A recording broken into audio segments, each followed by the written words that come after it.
মহিলা আয়োগৰ অধ্যক্ষা আঙুলতা ডেকাই যে সাংবাদিকক অশালীন ব্যৱহাৰ কৰিছিল তাৰ প্ৰতিবাদত মঙলদৈ সাংবাদিক সন্থাই আজি যে অৱস্থান ধৰ্মঘট কৰা দেখা গৈছে। বিজেপিৰ নেত্ৰী যি তথা অসম মহিলা আয়োগৰ যি অধ্যক্ষাই যোৱাকালি যি মঙলদৈত আহিছিল আৰু মঙলদৈত আহি এখন সভাত যেতিয়া আমাৰ সতীৰ্থই যি কেমেৰা মাৰি আছিল, কেমেৰা মাৰি থকা অৱস্থাতেই যে আঙুলতা ডেকাই যি অশালীন ব্যৱহাৰ কৰিছিল আৰু তাৰ পৰা আঁতৰি যাবৰ কাৰণে নিৰ্দেশ দিছিল। আৰু এই কাৰণে আজি যি অশালীন যি ব্যৱহাৰ কৰিলে তাৰ প্ৰতিবাদত আজি দৰঙৰ যিসমূহ দল সংগঠন আছে লগতে প্ৰেছ ক্লাবৰ সমূহ সদস্যই আজি মঙলদৈ যি জিলা পুথিভঁৰালৰ সন্মুখত আহি অৱস্থান ধৰ্মঘট কৰা দেখা গৈছে। আৰু এই হৈছে যে যিসমূহ যি দল সংগঠনৰ আৰু যি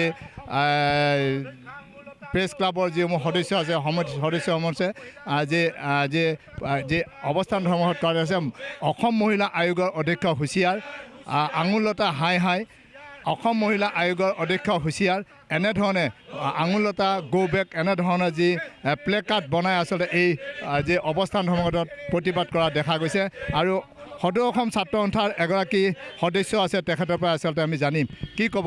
আঙুলতা ডেকা মঙলদৈত আহিছিল আৰু মঙলদৈত আহি সাংবাদিকক অশালীন ব্যৱহাৰ কৰিছিল, কি ক'ব? চাওক, অসম মহিলা আয়োগৰ যিগৰাকী অধ্যক্ষা তেখেতে মঙলদৈত আহি মঙলদৈ অনুষ্ঠানত সাংবাদিকসকলক নিমন্ত্ৰণ কৰি তেখেতে যি বেয়া ব্যৱহাৰ কৰিলে তাৰ আমি গভীৰ ভাষাৰে নিন্দা কৰিছোঁ আৰু গৰিহণা দিছোঁ। এগৰাকী মহিলা সবলীকৰণৰ বাবে অহা এগৰাকী অধ্যক্ষা, অসমৰ এগৰাকী অধ্যক্ষা, সেইগৰাকী ব্যক্তিয়ে যদি শিষ্টাচাৰ নাজানে তেনেহ'লে তেওঁ কিদৰে মহিলাসকলক সবলীকৰণ কৰিব? আৰু গণতন্ত্ৰৰ চতুৰ্থ স্তম্ভৰ যিসকল সাংবাদিক, সেই সাংবাদিকসকলক আমি গম পাইছোঁ যে তেওঁলোক প্ৰশাসনে নিমন্ত্ৰণ জনাইছিল। প্ৰশাসনে নিমন্ত্ৰণ জনোৱাৰ পিছত সেইগৰাকী মহিলা আয়োগৰ অধ্যক্ষাৰ লেবেল লগাই থকা সেইগৰাকী শিষ্টাচাৰ নজনা ভদ্ৰ মহিলাই যিয়ে নিজকে ভদ্ৰ মহিলা বুলি তেখেতে ক'ব বিচাৰে, সেইগৰাকী মহিলাই যি মঙলদৈত আহি তেওঁ যেনেকুৱা ধৰণৰ কাণ্ড কৰিলে সেই কাণ্ডই আচলতে আমাক দৰংবাসী হিচাপে লজ্জিত কৰিছে। আৰু এনেকুৱা ধৰণৰ মহিলাক এনেকুৱা ধৰণৰ আসনৰ পৰা শীঘ্ৰে অপসাৰিত কৰাৰ আমি দাবী উত্থাপন কৰিছোঁ। কাৰণ তেখেতে নিজেই শিষ্টাচাৰ নাজানে আৰু গণতন্ত্ৰৰ চতুৰ্থ স্তম্ভৰ লগত থকা ব্যক্তিসকলক তেওঁ যি ধৰণে ব্যৱহাৰ কৰিলে, তেওঁ যি ধৰণৰ কটু মন্তব্য কৰিলে, সেই মন্তব্যৰ বাবে তেওঁ ক্ষমা খোজা উচিত আৰু তেওঁৰ যি পদবী সেই পদবীৰ বাবে তেওঁক শীঘ্ৰে অপসাৰণ কৰিব লাগে। অসমীয়া যুৱ মঞ্চৰ কেন্দ্ৰীয় সভাপতিগৰাকী আছে, কি ক'ব? যিহেতু কালি আঙুলতা ডেকা মঙলদৈত আহিছিল আৰু মঙলদৈত আহি যেতিয়া আমাৰ সতীৰ্থই কেমেৰা মাৰি আছিল নিউজৰ কাৰণে, তাৰপিছত কিন্তু অশালীন ব্যৱহাৰ কৰিছে। আমি অসমীয়া যুৱ মঞ্চই ক'ব বিচাৰোঁ যে আমাৰ মঙলদৈত যদি সংবাদ জগতক তেওঁ দুৰ্ব্যৱহাৰ কৰিলে তাৰ বাবে আমি অসমীয়া যুৱ মঞ্চই ধিক্কাৰ জনাইছোঁ। আমি আৰু আপোনালোকে দেখা পাইছে তেওঁ যে এজন মহিলা সবলীকৰণ মঙলদৈত আহিলে তেওঁ কি ড্ৰেছ ব্যৱহাৰ কৰিলে।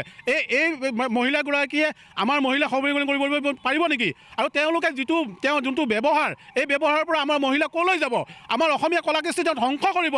এই মহিলাজনক আমি সভাপতিজনক অনুৰোধ জনাইছোঁ, এই মহিলাজনৰ ওপৰত ব্যৱস্থা গ্ৰহণ কৰিব লাগে।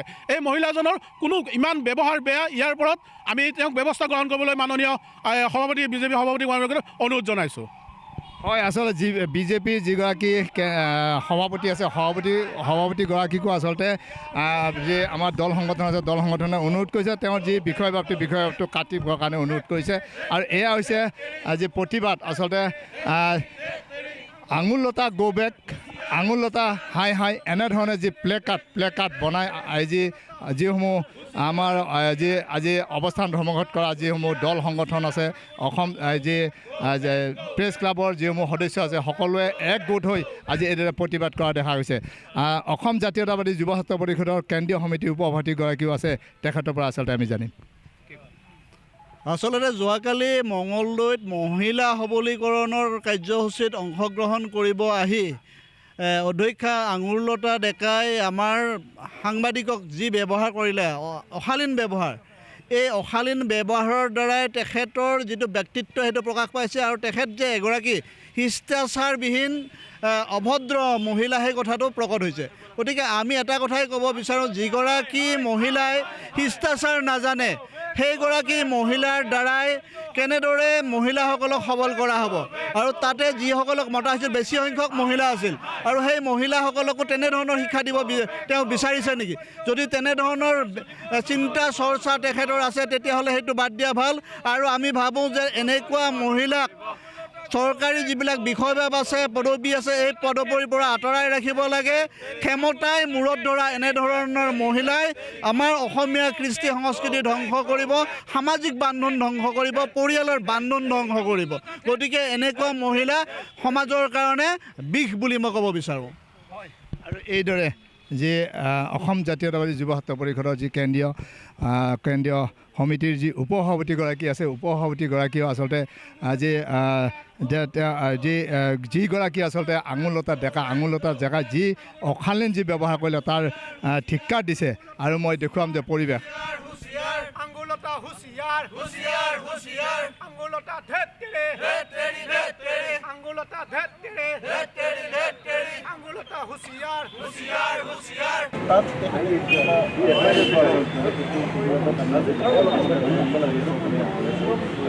মই বাইক লৈ আছোঁ অলপ টাইম যাব লাগিব